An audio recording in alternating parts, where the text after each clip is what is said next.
ਮੈਨੂੰ ਮੈਂ 5ਵੀਂ ਵਾਰੀ ਆਈ ਹਾਂ, ਹਰ ਸਾਲ ਹੀ ਆਉਣੀ ਇਹਨਾਂ ਦੀ ਚੁੰਨੀਆਂ ਲੈ ਕੇ ਜਾਂਦੀ ਹਾਂ। ਫੈਸਲਾਬਾਦ ਦੀ ਪੋਸਟੀ ਹੁੰਦੀ ਜਿਹੜੀ ਇਹਨਾਂ ਨੂੰ ਪਸੰਦ ਆਉਂਦੀ ਹੈ, ਇੰਡੀਆ ਵਾਲਿਆਂ ਨੂੰ ਵੀ ਤੇ ਯੂਰਪ ਵਾਲਿਆਂ ਨੂੰ।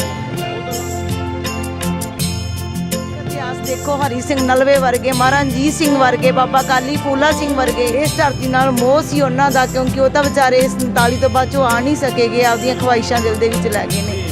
ਇਸ ਕਰਕੇ ਚਲੋ ਸਾਡਾ ਮਨ ਆ ਕਿ ਅਸੀਂ ਦੇਖੀਏ। ਸ਼ਾਦੀਆਂ ਕਰਦੇ ਨੇ, ਖਰੀਦਦਾਰੀਆਂ ਸਾਡੇ ਕੋਲ ਕਰਦੇ ਨੇ, ਸਾਰੇ ਅੱਛੇ ਤੋਂ ਅੱਛੇ ਔਰ ਪੂਰੇ ਪੈਕੇਜ ਨਾਲ ਥੋੜੇ ਰੇਟ ਤੇ ਮੈਂ ਰੇਸ਼ਮੀ ਸੂਟ ਵੀ ਲੈ ਗਿਆ। ਸਾਕਾ ਨਨਕਾਣਾ ਸਾਹਿਬ ਹਾਂਜੀ 1920 ਵਾਲਾ ਹਾਂਜੀ, ਮੇਰੇ ਪੜਨਾਨਾ ਜੀ ਨੂੰ ਜੰਡ ਨਾਲ ਸਾੜਿਆ ਸੀਗਾ ਹਾਂਜੀ।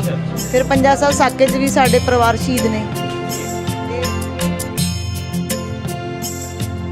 ਜੀ। ਇਸ ਸ਼ਾਪ ਤੋਂ ਬਾਹਰ ਨਿਕਲਦੇ ਆ ਤੇ ਸਾਡੇ ਰਾਈਟ ਸਾਈਡ ਤੇ ਸਾਨੂੰ ਸ਼ਾਪ ਨਜ਼ਰ ਆਉਂਦੀ ਹੈ। ਫਿਰ ਮੇਰੇ ਕੋਲ ਚੁੰਨੀਆਂ ਲੈ ਕੇ ਜਾਂਦੇ। ਰੇਟ ਇਸ ਸਾਲ ਮੈਂ ਪਿਛਲੇ ਵਾਲਾ ਹੀ ਲਾਇਆ ਹੈ। ਦੇਖਦੇ ਆ ਹੱਥ ਦੇ ਵਿੱਚ ਮੋਬਾਈਲ ਹੁੰਦਾ, ਗੇਮਾਂ ਤੇ ਪਬਜੀਆਂ ਦੇ ਵਿੱਚ ਪਏ ਹੋਏ ਨੇ ਬੱਚੇ।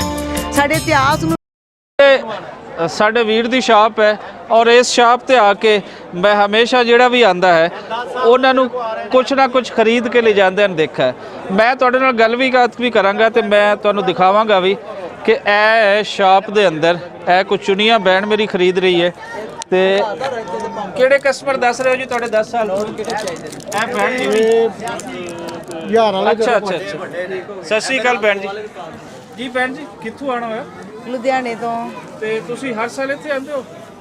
ਮੈਂ 5ਵੀਂ ਵਾਰੀ ਆਈ ਹਾਂ, ਹਰ ਸਾਲ ਹੀ ਆਉਣੀ ਇਹਨਾਂ ਤੇ ਚੁੰਨੀਆਂ ਲੈ ਕੇ ਜਾਂਦੀ ਹਾਂ। ਦੁਪੱਟੇ ਕੀ ਖਾਸ ਗੱਲ ਹੁੰਦੀ ਹੈ ਬਾਜੀ ਉਹਨਾਂ ਦੀ ਚੁੰਨੀਆਂ ਦੀ? ਵਧੀਆ ਹੁੰਦੀਆਂ, ਬਸ ਚੰਗੀਆਂ ਲੱਗਦੀਆਂ, ਵਧੀਆ ਹੁੰਦੀਆਂ, ਠੀਕ ਰੇਟ ਹੁੰਦਾ ਵਾ। ਤੇ ਕੌਣ ਕਹਿੰਦਾ ਹੈ ਚੁੰਨੀਆਂ ਸਾਡੇ ਲਈ ਲੈ ਕੇ ਆਣਾ? ਘਰ ਵਾਲੇ ਜਾਂ ਬਾਕੀ ਜਿਹੜੇ ਬਾਕੀ ਬਾਹਰਲੇ ਵੀ, ਕਿ ਜੋ ਪਿੰਡ 'ਚ ਸਾਨੂੰ ਦੇਖਦਾ ਕਿਤੇ ਸ਼ਹਿਰ 'ਚ ਲਈ, ਫਿਰ ਸਾਨੂੰ ਕਹਿ ਦਿੰਦੇ ਵੀ ਲੈ ਕੇ ਆਓ। ਤੁਸੀਂ ਵੈਸੇ ਵੀ ਸੋਸ਼ਲ ਵਰਕ ਜਿਵੇਂ ਬਾਜੀ ਹੋਰੀ ਦੱਸ ਰਹੇ ਨੇ, ਸੋਸ਼ਲ ਵਰਕਰ ਨੂੰ ਤਾਂ ਬਹੁਤ ਜ਼ਿਆਦਾ ਕਿਹਾ ਜਾਂਦਾ ਜਿਹੜੇ ਖਾਸ ਕਰ ਬਿਲਕੁਲ ਲਿਹਾਜ਼ਾਂ ਪੂਰਨੀਆਂ ਹੁੰਦੀਆਂ ਨੇ, ਵੰਗਾਰਾਂ ਹੁੰਦੀਆਂ ਨੇ, ਵੰਗਾਰਾਂ ਪੂਰਨੀਆਂ। ਹਾਂ ਨਹੀਂ ਤਾਂ ਅਸੀਂ ਵੋਟ ਨਹੀਂ ਦੇਣਾ, ਇੱਕ ਇਹ ਵੀ ਗੱਲ। ਬਿਲਕੁਲ ਨਹੀਂ, ਸਾਨੂੰ ਵੋਟ ਦੀ ਲੋੜ ਵੀ ਨਹੀਂਗੀ, ਬਾਬੇ ਨੇ ਚਾਹਿਆ ਮਿਲ ਜੂਗੀ। ਕਿਵੇਂ ਦਾ ਲੱਗਦਾ ਹੈ ਤੁਸੀਂ ਇੱਥੇ ਆਉਂਦੇ ਹੋ, 5ਵੀਂ ਵਾਰ ਆ ਰਹੇ ਹੋ? ਲੋਕ ਜਿਹੜੇ ਆ ਇੱਕ ਦੋ ਵਾਰੀ ਆ ਕੇ ਆਪਣੇ ਮਨ ਦੀ ਉਹਨਾਂ ਦੀ ਖੁਆਇਸ਼ ਪੂਰੀ ਹੋ ਜਾਂਦੀ, ਤੁਸੀਂ ਹਮੇਸ਼ਾ ਆਉਂਦੇ ਹੋ, ਦੱਸੋ ਦਿਲ ਕਿਵੇਂ ਕਰਦਾ ਹੈ ਵਾਰ-ਵਾਰ ਆਉਣ? ਨਹੀਂ, ਮੈਨੂੰ ਚੰਗਾ ਲੱਗਦਾ। ਦੇਖੋ ਸਾਡੀ ਧਰਤੀ ਹੈ ਗੁਰੂ ਨਾਨਕ ਸਾਹਿਬ ਦੀ, ਨਨਕਾਣਾ ਸਾਹਿਬ ਦੀ ਪਵਿੱਤਰ ਧਰਤੀ ਹੈ, ਜਨਮ ਸਥਾਨ ਸਾਡੇ ਬਾਬੇ ਦਾ ਨਾਨਕ ਸਾਹਿਬ। ਜਿਵੇਂ ਤੁਸੀਂ ਤੁਹਾਡਾ ਮੱਕਾ ਵਾ, ਉਵੇਂ ਸਾਡਾ ਇਹ ਮੱਕਾ ਵਾ, ਸਾਡਾ ਆਪਣਾ ਨਨਕਾਣਾ। ਵਾਰ-ਵਾਰ ਆਉਣ ਨੂੰ ਮਨ ਕਰਦਾ ਵਾ, ਕਿਉਂਕਿ ਸਾਡੇ ਆਪਣੇ ਬਜ਼ੁਰਗ ਸੀਗੇ, ਜੰਡ ਦੇ ਨਾਲ ਮੇਰੇ ਪੜਨਾਨਾ ਜੀ ਸ਼ਹੀਦ ਕੀਤੇ ਗਏ ਆ ਸਾੜ ਕੇ।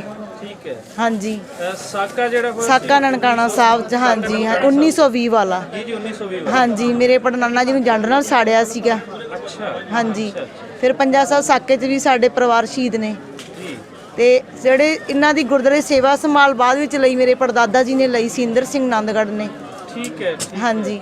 ਤੇ ਉਹਨਾਂ ਨੇ ਸਾਨੂੰ ਦੱਸਿਆ ਸੀਗਾ ਕਿ ਤੁਸੀਂ ਪਾਕਿਸਤਾਨ ਜਾਓ, ਦੇਖੋ ਆਪਣੇ ਧਰਮ ਨੇ, ਸਥਾਨ ਨੇ ਜਿੰਨੇ ਬਣੇ ਹੋਏ ਨੇ। ਇਸ ਧਰਤੀ ਨਾਲ ਮੋਹ ਸੀ ਉਹਨਾਂ ਦਾ, ਕਿਉਂਕਿ ਉਹ ਤਾਂ ਵਿਚਾਰੇ ਇਸ 39 ਤੋਂ ਬਾਅਦ ਚੋਂ ਆ ਨਹੀਂ ਸਕੇਗੇ, ਆਪਦੀਆਂ ਖਵਾਇਸ਼ਾਂ ਦਿਲ ਦੇ ਵਿੱਚ ਲੈ ਗਏ ਨੇ। ਇਸ ਕਰਕੇ ਚਲੋ ਸਾਡਾ ਮਨ ਆ ਕਿ ਅਸੀਂ ਦੇਖੀਏ। ਸਾਨੂੰ ਚੰਗਾ ਲੱਗਦਾ ਇੱਥੇ ਆਉਣੇ ਆ, ਕਿਸੇ ਕਿਸਮ ਦੀ ਕੋਈ ਪਰੇਸ਼ਾਨੀ ਨਹੀਂ ਆਉਂਦੀ ਸਾਨੂੰ ਕਿਸੇ ਸਿਕਿਉਰਿਟੀ ਵੱਲੋਂ, ਗੌਰਮੈਂਟ ਵੱਲੋਂ। ਸਾਡੀ ਜਿਹੜੀ ਇੰਡੀਆ ਗੌਰਮੈਂਟ ਆ, ਅਸੀਂ ਤਾਂ ਉਹਨਾਂ ਦਾ ਵੀ ਧੰਨਵਾਦ ਕਰਦੇ ਹਾਂ ਜਿਨ੍ਹਾਂ ਨੇ ਸਾਨੂੰ ਵਾਰ-ਵਾਰ ਮੌਕਾ ਦੇ ਰਹੇ ਨੇ। ਤੇ ਇੱਥੋਂ ਦੀ ਗੌਰਮੈਂਟ ਦਾ ਵੀ ਦਿਲ ਦੀਆਂ ਗਹਿਰਾਈਆਂ ਤੋਂ ਧੰਨਵਾਦ ਆ ਸਾਡਾ। ਬੜੀ ਗੱਲ ਹੈ ਕਿ ਦੋਨੋਂ ਸਰਕਾਰਾਂ ਦੀ ਇਹ ਸਾਂਝ ਜਿਹੜੀ ਹੈ ਬਿਲਕੁਲ ਬਣੀ ਰਵੇ, ਆਉਂਦੇ ਜਾਂਦੇ ਰਹਿਣ। ਅਸੀਂ ਤਾਂ ਇਹ ਵੀ ਚਾਹੁੰਦੇ ਆ ਕਿ ਜਿਹੜੀ ਸ਼ਾਂਤੀ, ਅਮਨ ਸ਼ਾਂਤੀ ਬਣੀ ਰਵੇ, ਜਿਹੜੇ ਬਾਰਡਰ ਨੇ ਖੁੱਲ੍ਹ ਜਾਣ, ਕਿ ਅਸੀਂ ਆਪਣਾ ਖੁੱਲ੍ਹਾ ਜਿਹੜਾ ਸਾਡੇ ਵਪਾਰੀ ਕਰ ਸਕਣ। ਬਾਬਾ ਗੁਰੂ ਨਾਨਕ ਦੇ ਦਰ ਦਾ ਫਲਸਫਾ ਜਿੰਨਾ ਜ਼ਿਆਦਾ ਅਸੀਂ ਦੱਸ ਪਾਵਾਂਗੇ, ਉਤਨੇ ਹੀ ਬਾਰਡਰਾਂ ਤੇ ਨਰਮੀਆਂ ਹੋਣਗੀਆਂ। ਅਸੀਂ ਉਸ ਫਲਸਫੇ ਤੋਂ ਹਟ ਗਏ। ਕੀ ਕਹਿਣਾ ਚਾਹੋਗੇ ਬਾਬਾ ਗੁਰੂ ਨਾਨਕ ਦੀ ਜਿਹੜੀ ਪ੍ਰੀਚਿੰਗ ਹੈ, ਕੀ ਦੱਸਿਆ ਉਹਨਾਂ ਨੇ ਲੋਕਾਂ ਨੂੰ? ਦੇਖੋ ਸਾਡੇ ਖਿੱਤੇ ਦਾ ਗੁਰੂ ਨਾਨਕ ਸਾਹਿਬ ਨੇ ਸਾਨੂੰ ਵੰਡ ਛਕੋ, ਕਿਰਤ ਕਰੋ, ਨਾਮ ਜਪੋ ਦਾ ਜਿਹੜਾ ਸੰਦੇਸ਼ ਸੀ ਗੁਰੂ ਨਾਨਕ ਸਾਹਿਬ ਨੇ ਸਾਨੂੰ ਦਿੱਤਾ ਸੀਗਾ। ਤੇ ਅਸੀਂ ਚਾਹੁੰਦੇ ਹਾਂ ਕਿ ਗੁਰੂ ਨਾਨਕ ਸਾਹਿਬ ਦੇ ਜਿਹੜੇ ਸਾਨੂੰ ਰਾਹ ਤੇ ਤੋਰ ਕੇ ਗਏ, ਅਸੀਂ ਉਹ ਰਾਹ ਤੇ ਤੁਰੀਏ। ਜਿਹੜੇ ਸਾਡੇ ਬੱਚੇ ਨੇ ਅੱਜ ਕੱਲ੍ਹ, ਇਹਨਾਂ ਨੂੰ ਮੋਬਾਈਲਾਂ ਦੇ ਵਿੱਚ ਮਾਵਾਂ ਨੇ ਪਾ ਦਿੱਤਾ, ਜਿਹੜੇ ਸਾਡੇ ਇਤਿਹਾਸ ਨੇ ਜਿਹੜੇ ਇਹਨਾਂ ਨੂੰ ਭੁੱਲ ਗਏ ਨੇ, ਜਿਹੜੇ ਸਾਡੇ ਬਜ਼ੁਰਗਾਂ ਨੇ ਸਾਨੂੰ ਆਪਦੀਆਂ ਗੋਦੀਆਂ 'ਚ ਬਿਠਾ ਕੇ ਸਾਨੂੰ ਸੁਣਾਏ ਹੋਏ ਨੇ। ਤੇ ਅੱਜ ਕੱਲ੍ਹ ਦੇ ਜਿਹੜੇ ਬੱਚੇ ਦੇਖਦੇ ਆ, ਹੱਥ ਦੇ ਵਿੱਚ ਮੋਬਾਈਲ ਹੁੰਦਾ, ਗੇਮਾਂ ਤੇ ਪਬਜੀਆਂ ਦੇ ਵਿੱਚ ਪਏ ਹੋਏ ਨੇ ਬੱਚੇ। ਸਾਡੇ ਇਤਿਹਾਸ ਨੂੰ ਬਿਲਕੁਲ ਭੁਲਾਇਆ ਜਾ ਰਿਹਾ ਵਾ। ਇਸ ਕਰਕੇ ਇਹ 'ਚ ਮੈਂ ਮਾਵਾਂ ਦਾ ਕਸੂਰ ਹੀ ਸਮਝਦੀ ਹਾਂ। ਜੇਕਰ ਅਸੀਂ ਆਪਣਾ ਇਤਿਹਾਸ, ਸਿੱਖ ਇਤਿਹਾਸ ਦੇਖੋ, ਹਰੀ ਸਿੰਘ ਨਲਵੇ ਵਰਗੇ, ਮਹਾਰਾਜਾ ਰਣਜੀਤ ਸਿੰਘ ਵਰਗੇ, ਬਾਬਾ ਕਾਲੀ ਫੂਲਾ ਸਿੰਘ ਵਰਗੇ, ਹਰੀ ਸਿੰਘ ਨਲਵੇ ਜਿਹਨੇ ਕਾਬਲ ਕੰਧਾਰ ਦੀਆਂ ਕੰਧਾਂ ਅੱਜ ਵੀ ਕੰਬਦੀਆਂ ਨੇ ਨਾਮ ਤੋਂ। ਕੀ ਤੁਹਾਨੂੰ ਇਹ ਨਹੀਂ ਲੱਗਦਾ ਕਿ ਪੰਜਾਬੀ ਆਪਣੀ ਪੰਜਾਬੀਅਤ ਤੋਂ ਹਟ ਕੇ ਆਪਣੀ ਮਿੱਟੀ ਤੋਂ ਹਟ ਕੇ ਜਿਸ ਲਈ ਅੱਜ ਪੰਜਾਬੀਆਂ ਦਾ ਕੋਈ ਦਰ ਨਹੀਂ ਰਹਿ ਰਿਹਾ? ਬਿਲਕੁਲ ਬਿਲਕੁਲ ਸਹੀ ਹੈ ਜੀ। ਪੰਜਾਬ ਤੇ ਪੰਜਾਬੀ ਬੋਲੀ ਨੂੰ ਖਤਮ ਕੀਤਾ ਜਾ ਰਿਹਾ। ਸਾਨੂੰ ਲੋੜ ਆ ਊੜੇ ਤੇ ਜੂੜੇ ਨਾਲ ਜੋੜਨ ਦੀ। ਜਿਹੜਾ ਸਾਡਾ ਸਿੱਖੀ ਦਾ ਪ੍ਰਚਾਰ ਸਾਡਾ ਖਤਮ ਹੋ ਜਾ ਰਿਹਾ ਕਿ ਸਾਡੀ ਮਾਂ ਬੋਲੀ ਸਾਡੇ ਤੋਂ ਖੋਈ ਜਾ ਰਹੀ ਹੈ, ਇਹਨੂੰ ਸੰਭਾਲਣ ਦੀ ਸਾਨੂੰ ਲੋੜ ਆ।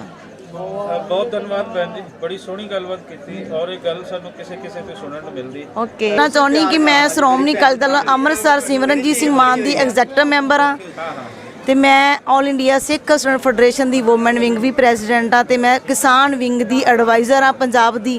ਜ਼ਬਰਦਸਤ, ਤੁਸੀਂ ਕਿਸਾਨਾਂ ਨੇ ਤੇ ਸਾਡੇ ਸਾਰੇ ਪੰਜਾਬ ਦੇ ਹਾਂਜੀ ਨਾਮ ਉੱਚਾ ਕੀਤਾ ਤੇ 3 ਅਹੁਦੇ ਨੇ ਮੇਰੇ ਕੋਲ ਇਸ ਟਾਈਮ ਜਿਹੜੀ ਸੇਵਾ ਮੈਂ ਨਿਭਾ ਰਹੀ ਹਾਂ ਬੜੇ ਅੱਛੇ ਢੰਗ ਨਾਲ। ਮੈਨੂੰ ਵਧੀਆ ਲੱਗਦਾ, ਮੈਨੂੰ ਸ਼ੌਂਕ ਵੀ ਆ। ਚਲੋ ਜਿੰਨੀ ਦੇਰ ਜਾਨ ਆ ਤੇ ਉਨੀ ਦੇਰ ਅਸੀਂ ਸੇਵਾ ਕਰਦੇ ਰਵਾਂਗੇ।